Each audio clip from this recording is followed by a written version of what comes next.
Welcome to Real Outdoors. Captain Adam here. We are at the Innuendo Fish Room, I think they call it. This thing's incredible. Beautiful walnut table in here. Got some cool rods behind me. But we are here to talk about meat rigs. We have a bunch of great captains from Grand Haven. But before we get to the captains, we got to talk about our sponsors. A big thank you to Cutwater Spirits, which is a wonderful cocktail in a can, and also Captain Chuck's too.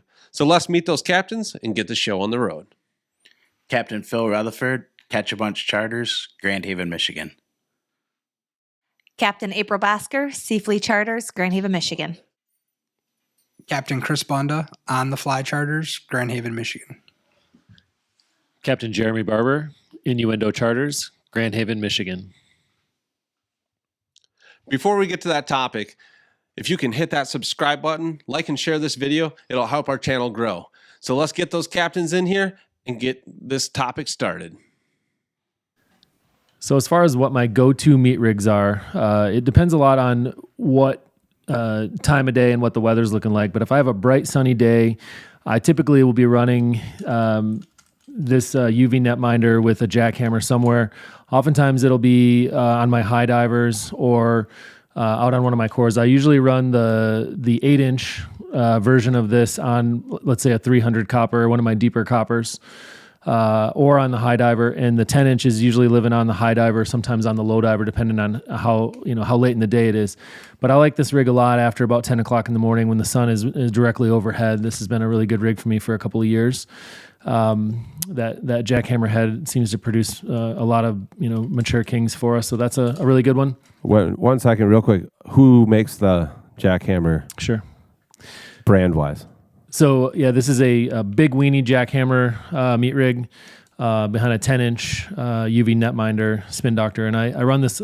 I probably have 8 of these on the boat, both in the 8 and 10-inch variety, and I actually probably prefer the 8-inch variety of this.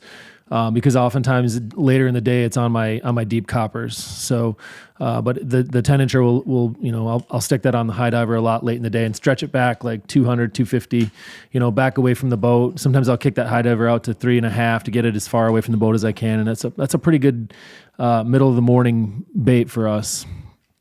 The next one I'll talk about, this has been a go-to for us for probably going on 10 years. The 8-inch double slick glow spin doctor with a no fish nick meat rig made by Big Weenie. It's essentially or a moo. It's sometimes called, but essentially the same rig. And again, this one lives on our coppers. Whether it's a 200 copper on down, most of the time. Usually don't run it real high in the water column. I really like these white baits, white colored with the slick glow UV down in the water column a little bit. So I find this to be really good on cloudy days. But sometimes even on a sunny day, this thing will get bit. And that's been a probably number one producer for us year over if you look back for about the last decade. The next one I have a love-hate relationship with. This is Kevin's girlfriend with JJ's boyfriend, and this meat rig was just awesome for us 2 years ago, and I ran this thing everywhere last summer, 8-inch, 10-inch, and it wasn't as good as it has been. This rig caught 2 30-pounders in 2 days, a couple of years ago, and then this summer it wasn't as good, and I can't really explain why this rig wasn't as good for us this year as it has been, but it's still, if you told me I had to pick 5, I still think that, I got to keep this one honest because it's been year over a really good rig. And I think, again, this one will perform on both sunny and cloudy days because of the way that it is with the white slick glow, and then the blue inlay on the Kevin's girlfriend. And the JJ's boyfriend meat rig is essentially very similar in that you have that blue kind of, I don't know what you call that tape, but blue, almost prism-like tape on one side with the green, and everyone knows that kings like blue and green. So it's a pretty solid all-around meat rig. Looks like I customized this one with a big eye at some point during the last few years, a big 3D eye. But that's been a pretty solid rig for us. I think it's a blue slick. Blue slick? Yeah, blue slick tape. I'm not sure what you call it. Next, we're going to move on to a couple of different bigger blades, and I run these 10-inch big weenie blades a lot on my. These are my diver baits, go-to diver baits. I really like the 10-inch weenie blades on my divers or on my shoot rigger. I think they function like the larger sized fish-shaped flashers, and they have a very big rotation. So I think later in the morning, when the fish are a little bit lazy and maybe they're not on the chew, these will produce some big bites. And so I like to get them away from the boat, either on the chute. I don't have a chute rigger anymore because I have outboards, but on my riggers deep in the water column, I'll often take these and stick them. I'll run that rigger down until it hits bottom once and then bring it up a little bit and just let it ride right on the deck. And, these will produce those kings that are laying in the mud, and they're not as aggressive as say they are in the first thing in the morning. Same thing on the high divers. I believe that the kings come up in the water column sometimes later in the morning and feed again after they've been laying on the bottom after the morning bite. So, we've been really successful at catching mid to late morning kings. This is like that 10 a.m. to 10 to 11 a.m., especially when we're tournament fishing. If we really need a silverfish, you check my divers, they're going to have, big flashers. And I think these pull like a big flasher in terms of what they do, but they don't have as much drag as, say, the larger size fish-shaped flasher. And typically this is a UV spotted dick. And I like to run the UV, just the spotted dick meat rig behind it. But year over, this has been pretty good for me. This one happens to be on a white blade. They also have this on a UV blade, and I think both of them are good. I like this one a little bit more on a cloudy day with the white blade, and say the UV variety of it, on a full sun day. But I think it's a really solid rig. And then the last one that I'm going to talk about, I just love black meat rigs. I don't know what it is about them, but there's a special place in my heart for anything like this. And this is a UV Death Wish, I think is what it's called. Again, the 10-inch variety fish-shaped flasher from Big Weenie. And this is a spotted chrome meathead with a custom Mirage teaser fly, I think, behind it. I think we probably made this with this custom fly. But, this goes back to the days of Black Mamba and Manistee fishing, looking back 15 years. I really like this with the UV addition to it. I think this performs well in bright sun or in afternoons. A lot of times in the afternoon trip, we leave the dock at 3:00 for the afternoon charter, and this will be a really solid bait on a diver, on a deep rigger when the sun's still up and the fish aren't necessarily on the full feed yet. So it's been a good rig for us. And I like black meat rigs in the morning too. I like the black double slick in the morning with a black or a chrome head behind it. I think that black really performs well, and I think it's probably underutilized. I think it's not as fancy as some of the other bright colors that we see, but I think black is definitely belongs in a 5 rig spread. Yeah, you have some really good points there. Like you made a lot of my personal beliefs are the same in a lot of those bait selections. That was good. And I have to say that Big Weenie should win some sort of award for the name of their baits. Whoever names their baits is genius. All right, who's next? So fishing with Jeremy, a lot of my stuff is obviously the same. Fishing on the tournament boats, he kind of hit it all there. Some of the stuff I'll interject that we changed a little bit different. Seneca. We run Seneca a lot. I really like Seneca, bright days, especially in the afternoon, but this was a stud for us last year. Kind of stays that way, I guess, for the last couple of years. Live wire, same thing from Dreamweaver. Just great rigs. I think every one of us is going to have Kevin's girlfriend with JJ's boyfriend from Big Weenie. It's really hard down in Grand Haven because we, like Ludington has their baits, Grand Haven has their baits. That's the nice thing about fishing tournaments, fishing up and down the lakeshore. You see all the difference in the area. But I think the biggest for me, kind of going on the same baits that Jeremy's talking about in Seneca, is not only on the baits, but how we run them and making sure that the heads are rolling the way we want them to roll when we got them in the water. We're religious about checking the roll of every bait when we put it in. A lot of people, I think, where they miss that is speed. The roll from your head looks great. You might take off your boat. You're used to running it. You've seen it. It rolls great. I run on my boat typically slower than Jeremy. So when we're tournament fishing, I know that, that bend's going to be a little bit different. We're going to tune him a little bit different because he's always running a little bit faster than I am. Just, if we're running 2.2 or 2.5, that also changes how that head rolls. So we put every bait in the water, put it over the side of the boat. We look at it before we send it down, and it just becomes ingrained. I mean, that's a habit now. I'll do it anywhere, but I don't think enough people take the time to think about it. You tuned it one time when you first took it out of the package, and then it's been in the bottom of the boat, it got stepped on, or it got wrapped around a blade, or when people are unhooking fish, Yep. I think that's a mistake that a lot of people make with meat rigs. Is you got to be careful when you unhook your fish, not to alter the head in any way. If you got a meat rig that's just firing one after another, you better make sure that thing's rolling every time it goes back in the water. And we are very, very particular about taking good care of the tackle. Number one, cutting and retying if it's not, if it's not 100% right.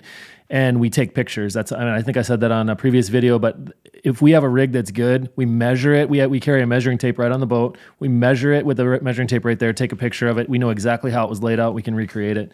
And absolutely every rig that goes in the water, no matter what, we take a look at it before we send it. And I think that's a huge thing. I really do. Because there's nothing worse than dragging a bait that's not helping you. I think especially if you're limited to 9 rods, you really want to make sure all 9 rods are working. Yeah, and you hit on the point that if you catch a fish, you take the hook out, you take pictures if you're a charter, or, a lot of people take pictures. Somebody steps on that. You don't know what happened to it. So check it before you send it again. Yeah. Because you don't want to kill your best bait. And you can recreate it if it gets broken off. That's the other thing. If you've got one, that's really, really working and it gets busted off, now you can at least come close to absolutely getting another one that's at least in the ballpark. So yep, that's heartbreaking when you have that happen. That it's the same. Consistency is the biggest thing. Right? I mean, just being able to do the same thing over and over. So we check them every time. I think there's a lot of factors. I mean, I think you got most of them, but the other thing is the bait that you actually put in the head. Not every piece of meat's going to roll the same. So if you change brands of bait, or even within an individual pack, depending on how thick they're cut, that head's going to roll a little bit different with the bait that's in there. So just making sure that, the head is not spinning like a top, because that doesn't work, and it's not running straight through the water. You want that bait to actually kick at the bottom, roll over at the top, and, maybe a roller, roll every second or second and a half. We've had days when they'll eat them when they're spinning, but more often than not, they need to be rolling right. Yeah. And we get down to, especially on tournaments, is we basically have a meat guy. One guy is pretty much loading that head. It's how you pin that meat. It's how you trimmed that meat. So sure, we can all do it. We all do it on our own boats or different spots. But on tournament day, if that's catching fish, you said it last time, you said it again. Do the same thing. Yeah. Just being consistent and having that, I think, is huge. Well, and going with checking them, I was going to say too, if you have a rig that's been going consistently anyways, I noticed too that sometimes if you go even a half hour without a bite on it, you almost want to pull it up just to make sure you didn't miss a fish could have came out and just grabbed the meat and pulled it down. So now it's down too far in the hook and it's rotating completely different down there. Yeah, if the hook's not set the same distance away from the head. And pay attention to that too. I think having the hook, I like the hook to be running the shank of the hook where it comes to the bend of the hook. I like the tail of the meat to be riding right there. So the meat is not up, the hook is not up in the meat, and it's not way trailing behind it. It's just sitting right at the back. So if they bite the tail of it, they're going to get that hook. I think something that was great for me that I don't think I've seen us talk about. I was going to actually bring it and I forgot, but for a while, and I wish I did it more. For a while, I got a water wolf camera, just an underwater camera. I would put meat rigs down on just wire divers, and I would even shorten up the leads just so I could get good video of them. It's cool to see fish, and I got a lot of great videos watching the fish hit it, but what you learn more is how the swivels react, how the bait reacts, what it looks like in the water, at what speeds, and you can learn a lot from being able to see it. You put it down and you forget it. It gets underwater, you think you know what it's doing, but it's nice to be able to see them and run them. We need to do more video like that. That helps out a ton. Yeah, I think the key point is there's a lot of details that go into it, and I think you can run them right out of the package and catch fish on them. But I think if you're paying more attention, you're going to catch more fish. Yeah, So, I think that the people that I know that are the best meat fishermen are the ones that pay the most attention to every detail. 100%. So, all right, we got some more great looking baits. You want to do a little introduction of them? The other, I was going to say, on the storage, as you can see on a lot of theirs, as far as like where this one doesn't have it, and you're talking about tuning the heads and that to run to get electrical conduit, whether it's the smaller stuff, the bigger stuff, and run it on the blades themselves. Your heads lay a lot better on that piece of foam than just running a flat, and it helps to where you're not getting your heads flattened out or the bends on them because they're laying on the blade over time and that. Yeah, sliding all your flies down to one thing. I think I've seen everybody's talked about it, but a lot of people do that. They just wind it up and they don't ever look at where the flies are. I mean, as I'm winding it up, I make sure the flies slide down so you get them all on one side. Usually, I mean, this one's been around a lot, but say, like Phil's talking here, if I was to stop there, you get guys where it's on the top of the head. Well, so we'll try and move it or adjust it so it's on one side or the other, but you're not getting bent. And with that foam there, I can do it without changing my bend and An anomaly once in a while where you have somebody that's got a good one, you look at it, and the way he winds it up, and he's got it just reefed down on his flasher, and the bend's actually going the other way from putting it so tight on his flasher all the time. Yeah, I did a video that just to show how I roll up a meat rig, and all the things are the same. You know, always keeping all the teasers on one side, keeping your head, flat to one side, not bent around the top or something. And then we use rubber bands instead of trying to stretch. If you need to go a little farther, don't stretch it. Just put a rubber band on it and hold the hook in place. Agree. makes sense. Yeah. So I think with, especially if you tie your meat rigs on fluorocarbon, it kinks the fluorocarbon at the edge of the blade, and then you get this, meat rig that literally is zigzag. When you go to send it back out, you really need to take the time to stick that hook in a rod holder and try to straighten the fluorocarbon back out so that it will run straight and not kinked up. A good example would be That one this one that I didn't have one of the electrical strips on, and as far as how because then it just takes the memory on the line. on the line from the blade instead of on the, and everybody's always looking for storage stuff, and we run them. I know Jeremy runs a lot on his flashers, the flasher and fly, any of that stuff, and just wrap it. Then your line's wrapping around a cushion. The majority of the time, it's gonna hit because it's gonna be like on his Showtime. There, it's the full section of the blade, so the hook's gonna hit it, and that you're done. You just throw them in a Tupperware box, and everybody's looking for storage advice and that all the time, and they very rarely do they get tangled. If they do, you can just unhook it and put it.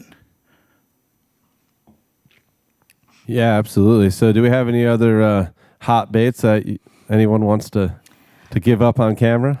I was going to go over kind of like Jeremy was talking about too, as far as using the white blades. You can see I'll have a lot of varieties. Especially the white blades, they've got the 8-inch ones, they've got the 10-inch ones, which we kind of jump back and forth depending on, kind of what size the fish that are around too. But I know it's like you can get the glow crush, you can get the UV crush, you can get slick. I know we run a lot of the white blades with the moo-moos, the big water moo-moos, the black moo-moo, blue moo-moo. And then also the yellow UV, very popular. I notice late mornings or afternoon charters if you have them, especially get them as far out on your coppers as you possibly can. Tends to go quite well. Another thing that I noticed too with the meat rigs is I don't think we talked kind of about temperatures. It's not so much the time of year. I notice more too with the temperature of the water. It seems to be the meat rigs tend to work best, I've noticed anyways, around like the 57 to like 61 degree water. So especially if you can find that temp break down, if you can get your meat rigs kind of right in there, tends to be where they hang out too. So, but yeah, I would say between the moo-moos with the big waters, the UV yellow, and also the purple UV. And again, the purple UV, we don't just run on the whites. I've got one on a Showtime that was really good for us this past year too.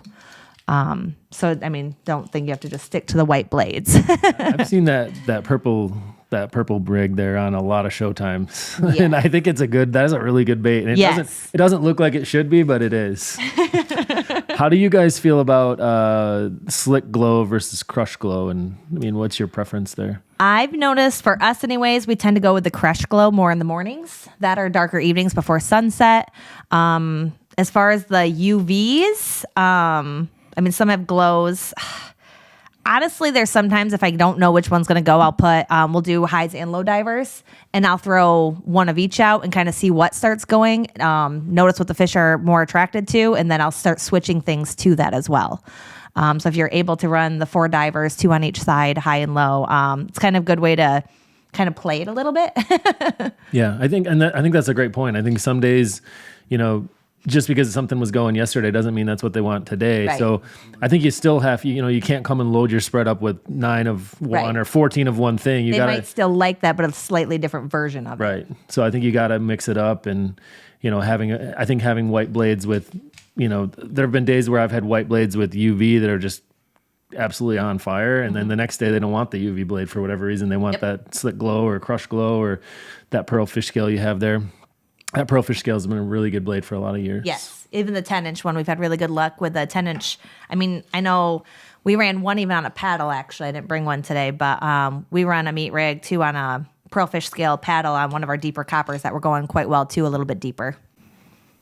Yeah, I mean, to me, it's all about contrast, but like the crush glow, for me, I don't know why it always has been my best producing bait. I know Jeremy's I'm the opposite. He's the opposite. He hates it. So, tournament fishing, we're out there. He's like, no, not that one. Slick glow for me, but I mean, I think it's just what your confidence lies in. I really think, but they're both good. Yep.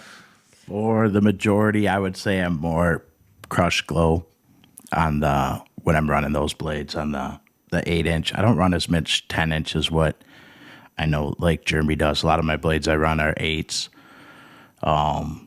Some of the stuff that we ran last year that was decent for us, a lot of times these went out on copper. This is a Fat Nancy or Green Frog. And this is a jackhammer rig. We run on that. JJ's boyfriend on a dark green with green slick inlay, and it's got the crush glow back. And then Innovator with play on, and these are all Big Weenie brand meat rigs and that. We run on the divers. We'll run the Pro Fish Scale and the 10-inch, and that is a NFN Glow meat rig on there. And then on the divers too, something that we do as far as, and I'm sure most of these guys do, it just hasn't been brought up, is when a fish bites them, we always we feel like the worst thing to do is get out of the rod holder right away, to let them run with it a little bit, take the bait, or if it hits it, not to go over there and just grab the rod. If it hits it, miss it, let it ride for just a short time, and then even feed some line out to see if you can get it to bite again. Yeah. That's next level, Phil. I agree, though. I think that I think we're always in a hurry to get to the rod. I think that's ingrained in our brains. And I think sometimes your best bet is to actually just walk over to the diver rod and loosen the drag and let them turn their head and get moving away from you. And then start tightening the drag back up and come tight to that fish. So that hook will be in the corner of the mouth and the fish is moving away. So you really get a good hook set that way. Yeah. I think you get less of a hook set if you're in a hurry to get the rod out of the holder. Yes. Yeah, Especially and just later in the summer. we always tell our people that it's not bass fishing. We don't set the hook, but then I also tell them, but don't watch what we do, because it's a different type of hook set, I believe, as far as whether it's on your rigger or whether it's on your diver or any of that stuff. It's just like lifting into the fish, not like you just had a bass hit your tube jig and you just send it. Phil Dance style. Yeah. Kevin Van Dam. It's like when that Shark Hunter show came out and they would just hammer on them, and I'm like, yeah, I've done that before. Yeah. He usually does. Right after I said to take it easy. Yeah. But I don't know. We can get away with it maybe. Well, I think we have a ton of great information. I want to show a couple things, so we'll get set up and we'll do. Jeremy's going to show just a little thing on prepping your meat and getting your meat into your meat head, and then we'll show a little storage thing as well. Maybe we'll just do those as separate videos. Thank you guys a ton for a ton of great information. Thanks to Captain Chucks too for always supporting everything I do, and also a big shout out to Cutwater. Cocktails in a can. Fantastic. These are coming on the boat. These are good. They are really good. Rum and cola is really good. So once again, thanks for tuning in, and tight lines to you. And I hope you can get out on those Great Lakes and enjoy Michigan the way we do.